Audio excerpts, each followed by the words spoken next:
سے مومنین و مومنات میں تمام انسانوں اور تمام جناتوں کا، خصوصاً وہ جنات جو عراق اور ایران سے آئے ہوئے ہیں، اعوذ باللہ من الشیطان الرجیم، بسم اللہ الرحمن الرحیم۔ شروع کرتا ہوں اس خدا کند قدوس کا نام لے کر جو مالک ہے زندوں اور مردوں کا، زمین اور آسمان اور تمام پہاڑوں کا۔ الحمدللہ رب العالمین الرحمن الرحیم مالک یوم الدین، ایاک نعبد و ایاک نستعین، اہدنا الصراط المستقیم صراط الذین انعمت علیہم غیر المغضوب علیہم ولا الضالین، آمین۔ قل یتوفاکم ملکوت الموت الذی وکل بکم ثم الی ربکم ترجعون۔ اور تم سب پر موت کا فرشتہ تعینات ہے جو تمہاری روحوں کو قبض کر لے گا، اور تم سب ہمارے پاس لوٹ کر آؤ گے۔ آج محرم کی 8 محرم ہو گئی۔ آج موضوع ایک زندگی اور موت، یعنی دنیا اور آخرت۔ پچھلے 1 ہفتے سے اسی موضوع پر بات چل رہی ہے اور تاکید کی جا رہی ہے، سمجھایا جا رہا ہے کہ اے لوگوں تیاری کر لو اپنی موت کو لیے، اپنی آخرت کے لیے۔ یہ دنیا کی زندگی جو تم کو بہت چکا چوند سمجھ میں آ رہی ہے، خوبصورت دکھ رہی ہے، حقیقت تو یہ سب دھوکے میں ہو۔ اتنا بڑا دھوکہ ہے کہ اگر تم کو اس کا راز سنا دیا جائے تو تمہارے اندر خوف طاری ہوئے، تمہاری ہڈیاں گل جائیں گی۔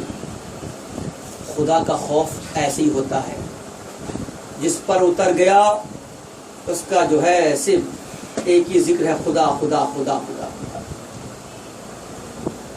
اے لوگوں، جن لوگوں کو موت آتی ہے اور جو ان کو نظر آتا ہے، اگر وہ تم کو دکھا دیا جائے یا تم اس کو دیکھ لو تو تم کپ کپا جاؤ، تمہارا خوف طاری ہو جائے گا، بلکہ تم اس کو دیکھنے کے بعد میں حق کی بات کرو گے اور اس کی تبلیغ کرو گے، یہ جھوٹ اور کفر تم بھول جاؤ گے۔ لیکن وہ مرنے والا تم سے کچھ بولتا نہیں ہے، ابھی تمہارے سامنے ان باتوں کو پوشیدہ رکھا گیا ہے، اور اگر اس کا پردہ اٹھا دیا جائے، یہ غیب کا پردہ، تو یقین جاننا تمہارے ہوش سوکھ جائیں گے، تمہاری آنکھیں بند ہو جائیں گی، تمہارے کانوں سے آواز آنا بند ہو جائے گی۔ یہ وہ موت ہے۔ ہم آرزو کرتے ہیں زندگی کی، اس میں شک نہیں ہے، لیکن زندگی ایسا چاہتے ہیں کہ جو ہے جو ہمارے نبی نے، ہمارے تمام بزرگوں نے اور ہمارے خدا نے راستہ دکھایا تھا، اس پر چلنے والی ہو، جس پر برکتیں ہو، جس پر رحمتیں خدا بندے قدوس کی۔ تو اے لوگوں، ہم جس موت کی بات کر رہے ہیں، حقیقت تو یہ ہے، مجھے لگتا ہے شاید تمہارے کان نہیں ہیں اور تمہاری آنکھیں نہیں ہیں۔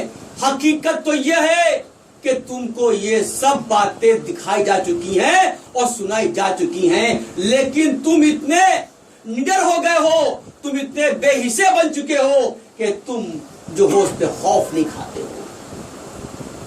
تم کو ایک بار نہیں کئی بار تمہاری ہدایتیں آئی ہیں، تم چاہتے ہو تم کو اور نہ جائی تو وہ پکار لگا دی جا چکی ہے۔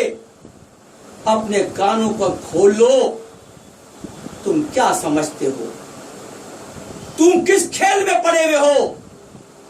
میں سچ کہتا ہوں تم لوگوں سے، یہ وہ حقیقت ہے جس نے سمجھ لیا اسی دن سے وہ آخر تیاری کرتا ہے۔ تم کو جتنے خوف دکھا چاہیے تھے خوف کو دکھا دے چکے ہیں، وہ ڈر تم کو بتا دیے گئے ہیں، وہ خوفناک حالت کو دکھا دیے گئے ہیں۔ اور میں پھر کہتا ہوں، اب کوئی آسمان سے کوئی فرشتہ اور رسول نہیں آئے گا، اب تو یہ کام بشر کرے گا، انسان کرے گا۔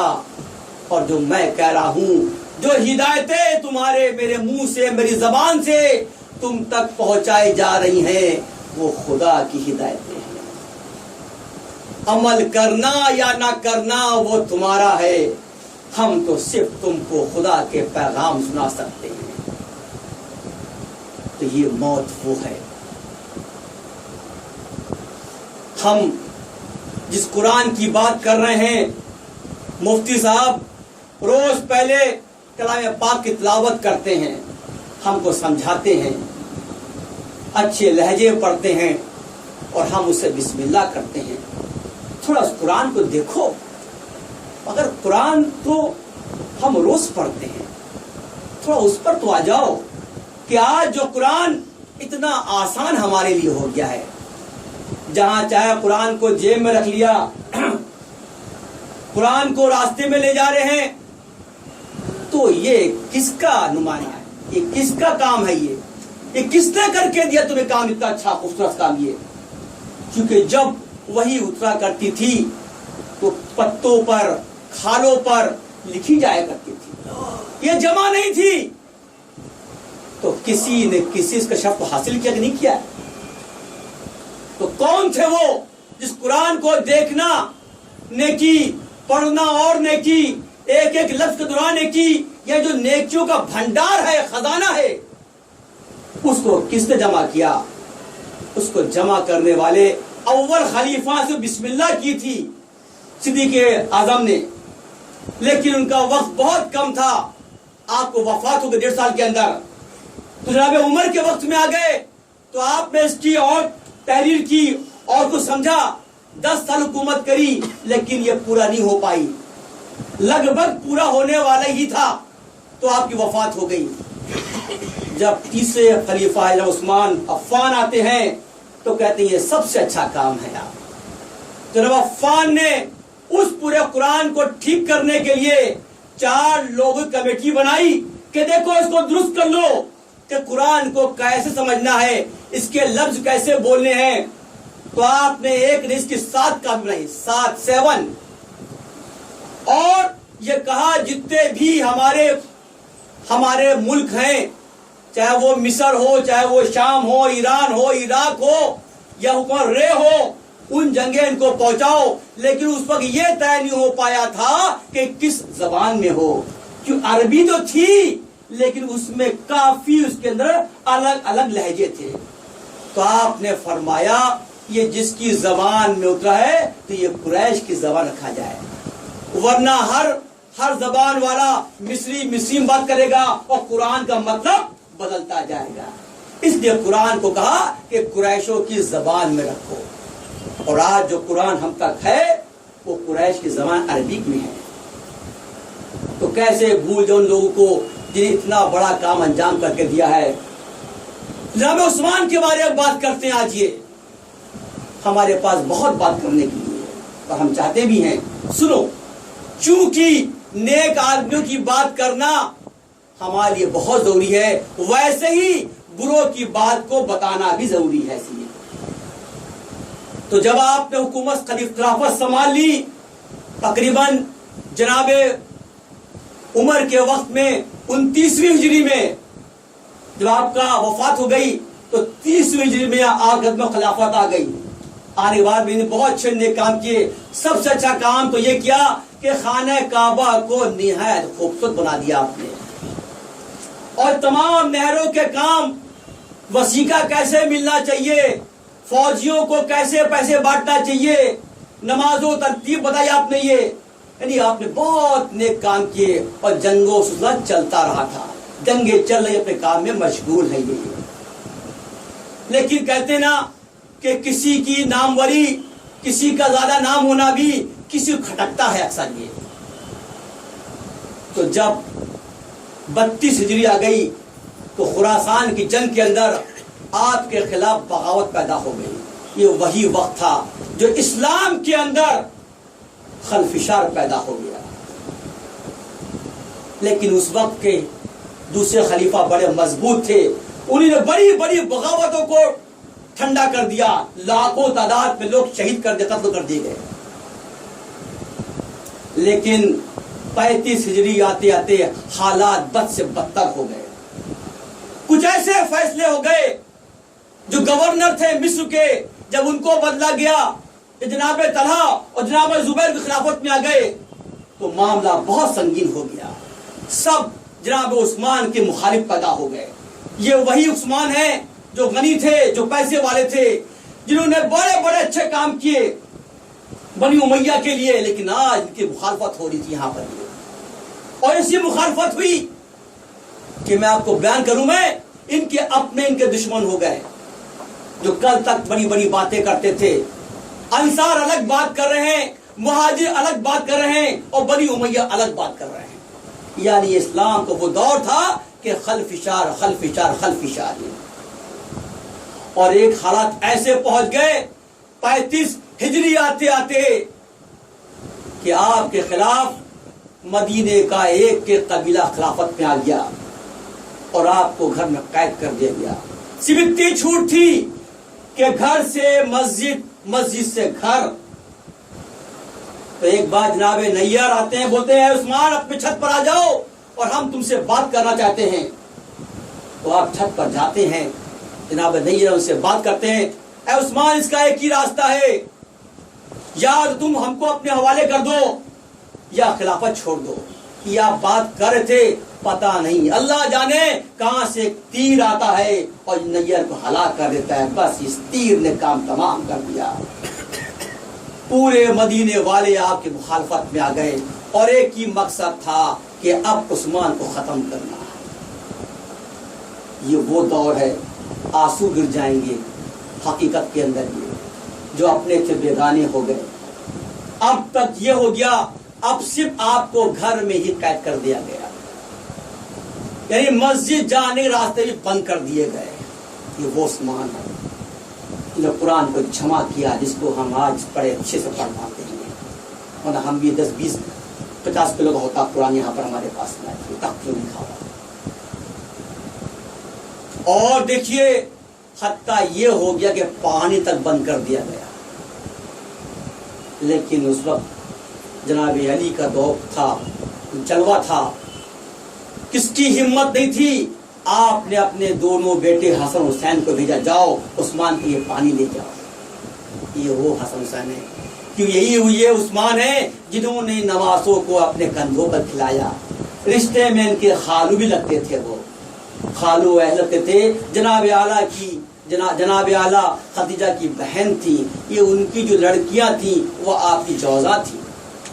اس رشتے سے یہ آپ کے خالو لگتے تھے. تو حسن حسین کو پانی تک پہنچایا گا. لیکن چال دشمن چل رہا تھا.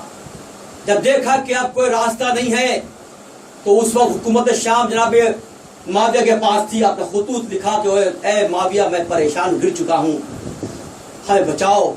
خط تو پہنچ گیا, قاصد پہنچ گیا, لیکن وہاں سے مدد نہیں آئی. آ جاتی تو شاید یہ شہادت ہو جاتی, لیکن موت آخر موت ہے, صرف وہاں ڈھونڈتی ہے. اس کے بعد کیا ہوا کہ جب نیر کی موت ہو گئی تو آپ کے گھر کے بازو میں عمر انصاری گھر تھا, جہاں پر جو صحابی تھے رسول کے, جناب طلحہ اور جناب زبیر, یہ اس بھیڑ میں شریک ہوتے ہیں اور نقاب پہن لیتے ہیں.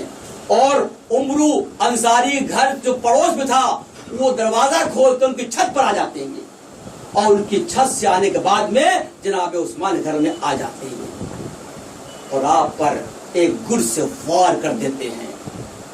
وار کرنے والا کون تھا؟ اطمینان تھا. یہ جیسے وار کیا آپ نے رس کو شہید کر دیا.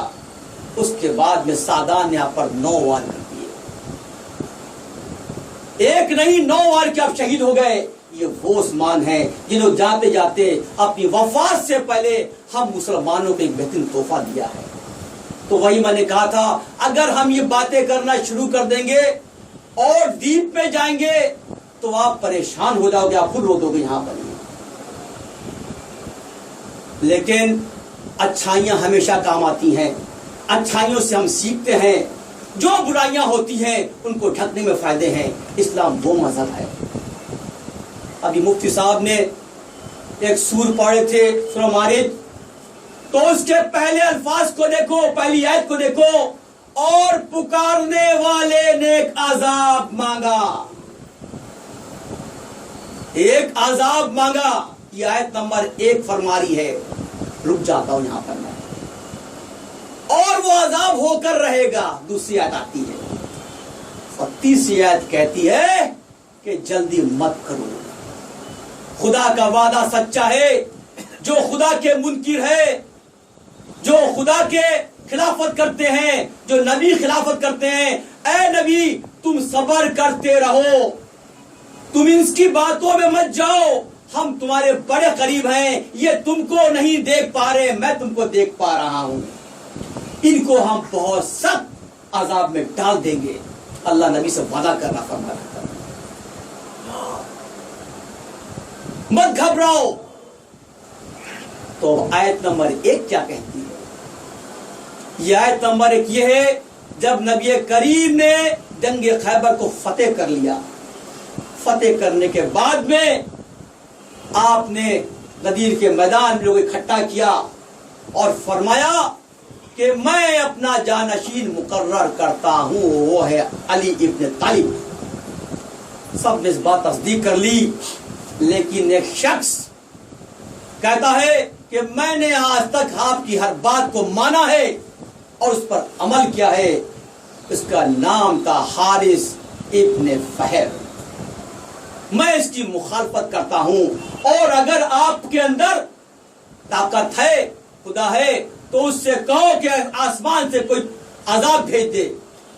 اس کے منہ سے نکلنا کیا تھا, یہ وہاں سے ہٹتا ہے غصے میں اور اپنے گھوڑے کے پاس پہنچنے کی کوشش کرتا ہے. اسی درمیان میں آسمان سے ایک پتھر آتا ہے اور اس پر چیتا ہوا نکل جاتا ہے. یہ وہ آیت ہے. خدا نے دکھا دیا کہ جو میرے محبوب کی, جو میرے رسول کی نافرمانی کرے گا, ہم اس کو ایسے عذاب سے نیست نابود کر دیں گے. تو جناب علی کی بات آ گئی یہاں پر. یہ جب تک قرآن نہیں بولے گا ہم کیا بولیں گے, ہمیں اوقات بھی نہیں ہے. یہ وہی تو ولی ہیں جن کو اللہ کا شیر کہا گیا. خدا کتنا پیار کرتا ہے اپنے رسول سے. دیکھو یہ خدا وہ انتظار کر رہا تھا کہ کون سا ایسا موقع ملے کہ میرے رسول پر جو احسانات ہوئے ہیں اس کو ہم کیسے دکھائیں. یہ خدا ہے. واقعہ یاد آ گیا جب جناب مطلب عبد المطلب دنیا سے رخصت ہونے والے تھے, تو آپ نے اپنے بیٹوں کو بلایا اور کہا کہ میرا وقت شاید آخری وقت ہے, یہ محمد کی کون کرے گا پیروی, کون کرے گا ان کا پالن پوشن, کون سنبھالے گا. تو نبی کریم دیکھیے عمر کتنی 8 سال کی, آگے بڑھتے ہیں اور جناب وہ کل کا انگلی پکڑ لیتے ہیں. فیصلہ ہو گیا کہ اگر کوئی میری حفاظت کر سکتا ہے تو ابو طالب ہے وہ. تو جناب ابو طالب نے رسول کو اپنے گھر میں لے گئے, اور آپ کی جوزہ کا نام تھا فاطمہ بنت اسد. یقین جانا ان کے 3 بیٹے اور بھی تھے, ایک کا نام تھا طالب, ایک کا نام تھا جعفر, اور ایک کا نام تھا عقیل, اور چوتھے آپ بن گئے تھے. اتنی نہایت محبت کرنے والی تھی آپ کی کہ اپنے بیٹوں سے زیادہ آپ کی حفاظت کرنا, آپ کو کھلانا پلانا پہنانا. تازی تازی کھجور لائے اور نبی کو پہلے دیا کرتی تھی. خدا سب دیکھ رہا تھا کہ کس طرح میرے محبوب کی یہاں پر مہمان نوازی ہو رہی ہے. خدا اس احسان کو کیسے ادا کرے گا. اور ایک وقت یہ بھی آ گیا کہ جناب فاطمہ بنت اسد حاملہ ہو گئی. یہ حمل لے کے خانے کعبہ پہنچتی ہیں اور کہتی ہیں اللہ میں اس بچے کے تجھ سے امان چاہتی ہوں, حفاظت چاہتی ہوں. خدا کی وحی آتی ہے, آواز آتی ہے, اے فاطمہ بنت اسد چلی جا میرے گھر کے اندر, واہ واہ، اگر فاطمہ بنت اسد صدر دروازے جاتی تو شاید یہی منافق اور یہی یہودی نصارہ کہتے اللہ کیا کرتا، دروازہ کھل اندر گھس گئی ہے۔ اللہ سب جانتا تھا ان مکاروں کی باتوں کو، چنانچہ وہ دروازے سے نہیں گئی، خدا کی آواز آئی اور ویسی دیوار چاک ہو گئی، دیوار پھٹ گئی، اور فاطمہ بنت اسد اپنے اس حمل کو لے کے اندر چلی جاتی ہیں، اور جیسے اندر گئی اور دیوار واپس بند ہو جاتی ہے۔ خدا ہے، اور یقین جاننا وہ چاک خانہ کعبہ پہ آج تک موجود ہے۔ بڑے بڑے کاریگر آئے ٹھیک ہو جائے، وہ درار آج تک نہیں پٹی آج تک۔ یہ خدا ہے، تو خدا کر دے اس کا کیا ہے۔ تو خدا چکا رہا ہے، خدا احسان چکا رہا اپنے محبوب کا کہ جس نے میرے محبوب کو اتنی عزت دی ہو ہے، تو اس کو ہم احسان کیسے چاہیے۔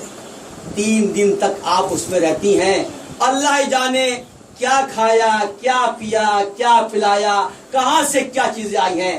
جب 3 دن بعد نکلتی پھر دیوار پھٹتی ہے تو آپ کے ہاتھ میں خوبصورت بچہ ہوتا ہے، علی ابن طالب ہوتا ہے، خوبصورت نورانی بچہ لے نکلتی ہے، جیسے باہر آئی وہ دیوار پھر بند ہو جاتی ہے۔ عجیب ماجرا ہے۔ جب جناب مریم حاملہ ہوئی، جیسے حکم ہو گیا اے مریم بیت المقدس کو چھوڑ دو، یہ پاک جگہ ہے، دیکھا۔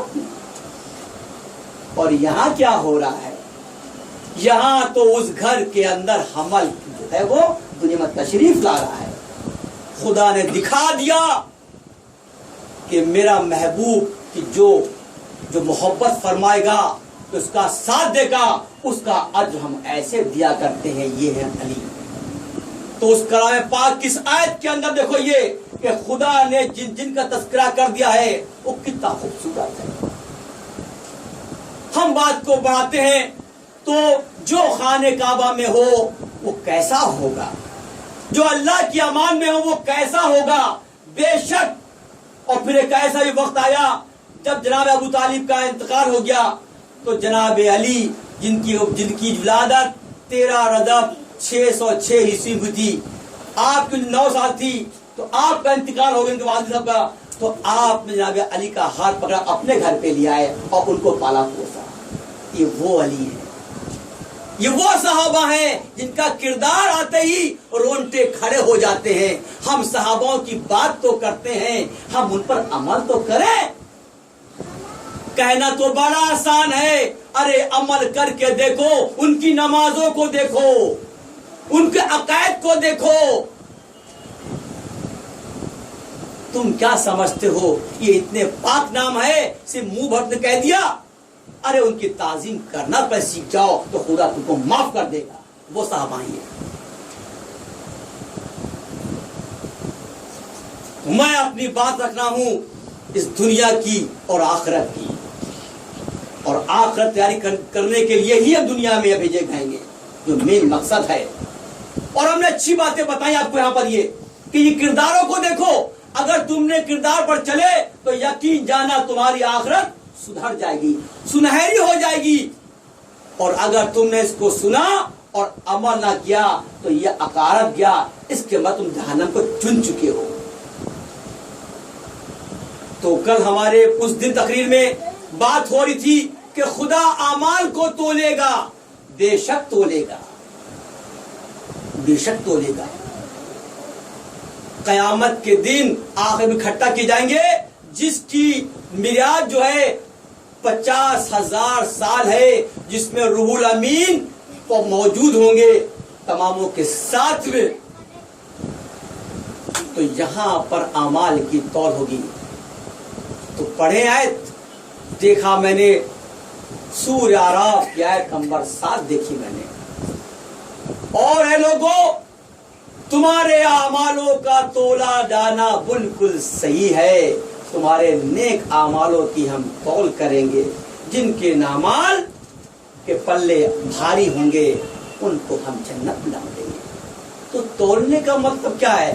تولنے کا مطلب یہ ہے خداوند عالم کے اپنے علم سے ایسا علم ہوگا کہ کسی کے بھی گناہ میں یا نیکی میں ایک رتی برابر بھی کمی بیشی نہیں ہوگی. یہ خدا کا علم ہے. اسی کے نمبر سورہ اعراف کی آیت نمبر 8 دیکھیں. اور جن کے پلے ہلکے ہوں گے یعنی کہ ان کی نیکیاں کم ہوگی تو یہی عذاب والے ہیں, ان کو عذاب میں ڈال دیا, جہنم میں ڈال دی جائے گا. پھر دیکھتے ہیں سورہ انبیاء دیکھتے ہیں آیت نمبر 47 کو دیکھتے ہیں. اور وہ لوگ اس دن اکٹھا کیے جائیں گے, خدا ان کے اعمالوں کے لیے ترازویں لگا دے گا. ترازویں تو ترازویں کا مطلب یہاں ہوتا کہ خدا وہاں پر جو ہے, خدا کی جو موجودگی ہے وہاں پر ہر شخص کے اوپر اگر اس نے رائی برابر بھی نیکی کری ہے تو وہ بھی وہاں موجود ہوگی, اور رائی برابر بدی کی ہے اور پہاڑوں کے نیچے دبی ہے تو وہ بھی وہاں موجود ہوگی. یہ ترازو کی بات اس طرح یہاں پر آتی ہے. اور آگے بڑھتے ہیں.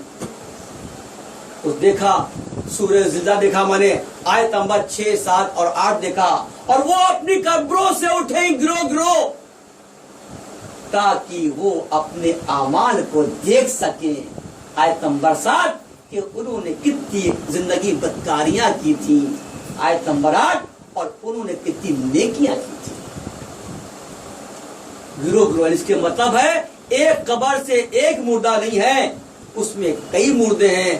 کچھ کہتے ہیں کہ ہر قبر سے 70 مردے نکلیں گے. کتنے نکلیں گے؟